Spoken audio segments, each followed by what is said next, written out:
Well, good afternoon, everyone, and welcome. Thank you all for coming today to celebrate the marriage of Chris and it's Francis, isn't it? Yeah, Francis. Yeah. Brings tears to my eyes when I think of walking down the aisle earlier today with my beautiful daughter on my arm. I've never seen her look so radiant. And I'm sure you all agree that she looks absolutely stunning.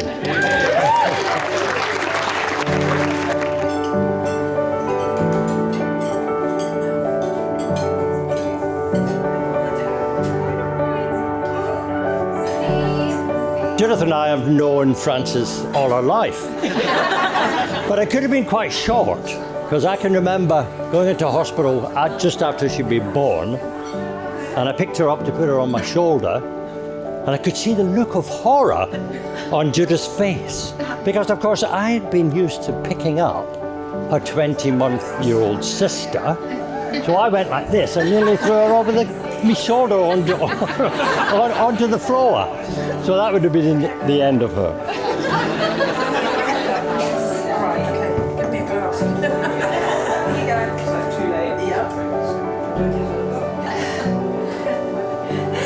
Frances has been sailing since she's been in the womb. I remember once when she was quite young, we were going across on our Moody across the North Sea, and it was pretty rough, and we were pitching and we were rolling, and there was Mum and Dad up in the cockpit, grimly hanging on. The waves were coming over the top of the boat, we were caked in salt, and there was little Frances down in the saloon, playing with the toys, eating a breakfast, and quite happy, thank you very much. And she was fine, without a care in the world. Oh, sorry, darling, yes.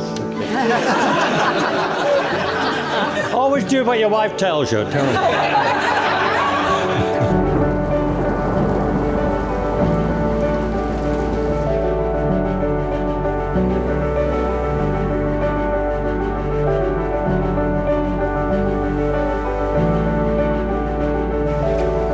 Now, Judith and I have known Chris for 7 years, and we couldn't have wished for a more delightful and lovely man to be our son-in-law. A couple of tips, though, Chris. I've been married for 35 years, and there's a lot of people here have been married more than that, but one thing to remember is that when you're wrong, admit it. And when you're right, shut up.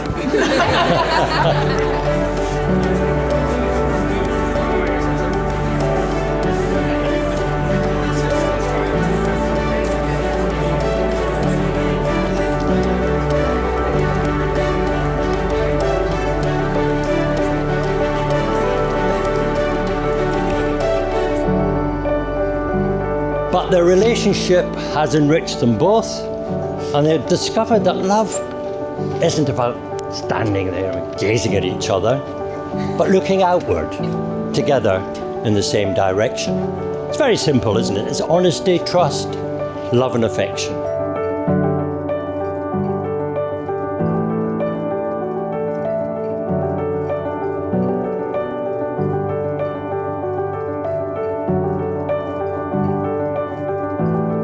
I, Francis, take you, Christopher, to be my husband, to be my husband, to have and to hold, to have and to hold, from this day forward, from this day forward, for better, for worse, for better, for worse, for richer, for poorer, for richer, for poorer, in sickness and in health, in sickness and in health, to love and to cherish, to love and to cherish, till death us do part, till death us do part, according to God's holy law, according to God's holy law. In the presence of God, I make this vow. In the presence of God, I make this vow.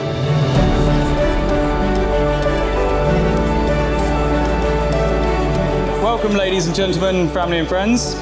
On behalf of my wife and I,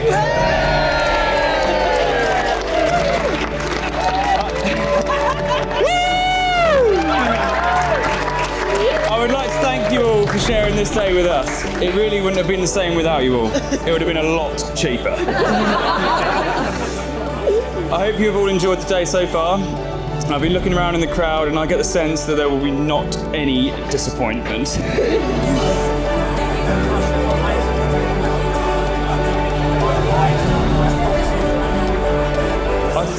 I would give a little insight as to why we are here today. It's down to a day last July when Sass and I were out on a dog walk in Tollesbury. This was in the early training days of her Cocker Spaniel Ella, which I'm sure all of you have seen at least 500 pictures of. Ella had just chased a kestrel half a mile along the sea wall without permission. This hadn't put Sass in the best of moods for the next few minutes of the walk. After a stern chat with Ella, we were off again with very little conversation and a very upset, very, very confused Labrador feeling like she'd done wrong following up the rear.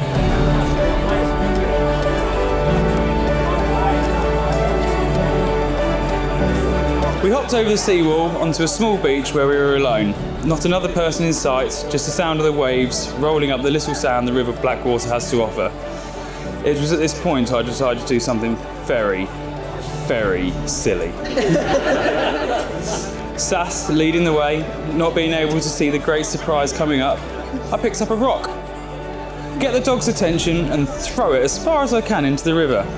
Both dogs crashing through the waves, giving chase to the rock. After the 500-yard kestrel course, this was not a clever thing to do. Why would you do that? Sass hollers as she turns around.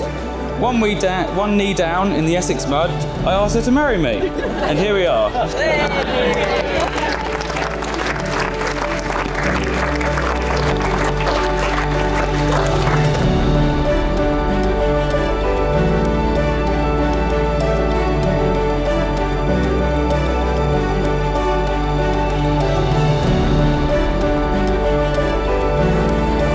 My beautiful wife, Sass. You look simply amazing. You make every day of our lives an occasion. We can't even have a simple glass of water without you going, cheers!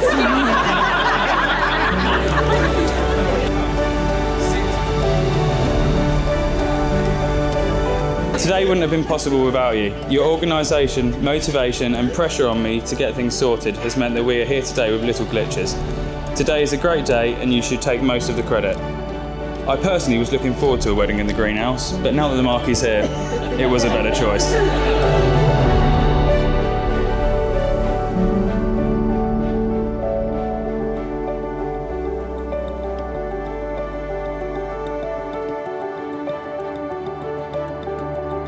Thank you for making me the happiest man in the world. I'm incredibly proud of what we achieved together, and I cannot wait to see what the future holds.